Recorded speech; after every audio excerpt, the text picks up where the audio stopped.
I call Gareth Hughes. Kia ora, Mr. Speaker. Nā mihi nui kia koutou kia ora. It's not every day in this place you get to rise and speak on a bill which traces its heritage to the age of sailing vessels and the settlement of this great city all the way back in 1839. So I'd like to acknowledge the tremendous history involved with this.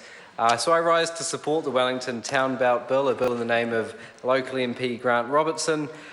This bill quite simply aims to simplify and make more transparent the basis on which council manages and holds the town belt.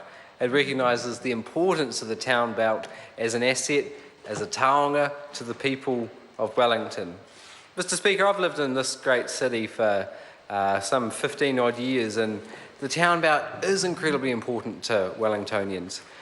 One of my favourite pastimes is walking up to Ahumairangi Point behind this house. It's a bit of a walk. And Mr. Speaker, I used to live on Mount Vic, where we backed up near the top of the hill near the belt.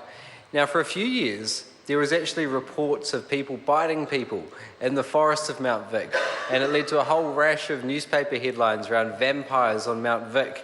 And I wonder that's where Taika Waititi got his inspiration for the great Wellington film, What We Did in the Shadows, from some news that was happening in our town belt. So we know it's important to Wellingtonians, it's much loved, it is a treasure given from our forefathers and foremothers all those years and decades ago. So I'd like to acknowledge the people that have put in considerable work on getting this legislation to this floor today. I understand this legislation's been developed since 2010. There were some more than 250 submissions, and I'd like to thank all the people involved, including the local member Grant Robertson, council officials, councillors, and I know we've got some in the chamber today, and parliamentary council as well.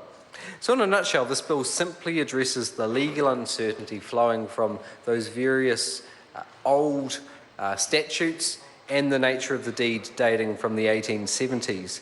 It provides strong protections around the uses of the town belt for recreational activities, safeguards against new buildings and commercial activities, and I think crucially, this bill prevents the council from selling any part of the town belt. So it gives a legislation protection to this point and the guiding principles and guarantees of public access, which is fantastic and the Green Party absolutely supports.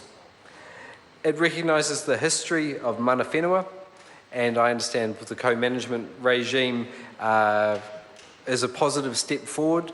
We're seeing the ability for the council to add land, not subtract land. And it's great to see another 120 hectares slated to be added to this beautiful area. So there's a lot of positives with this legislation, and it is quite simple common sense to try and rationalise and simplify. But I want to touch on from the last speaker, because he picked up on the big road, big motorway vision which we see from the current government, and this is one of the controversial threats facing this taonga of the Wellington region. This is quite specifically the roads of national significance and the dream of a second tunnel, the dream of a motorway from Levin to the airport at a time when we do see traffic stable and declining, and the relationship with the Public Works Act. So what we see is a debate in the city around what should the provisions be. Now, I know no controversial point was the standing given to citizens in earlier drafts. Mr. Speaker, this belongs to all of Wellington.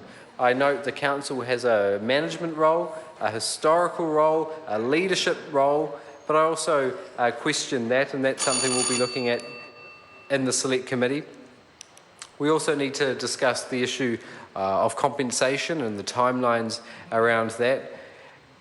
And I welcome the opportunity to hear submissions on this. I know Wellingtonians will be very keen to have their say, and I look forward to working with members on that select committee, the council staff, the local Member of Parliament, Grant Robertson, because ultimately what we're doing is trying to protect an area of Wellington that we love. We do want to see it protected.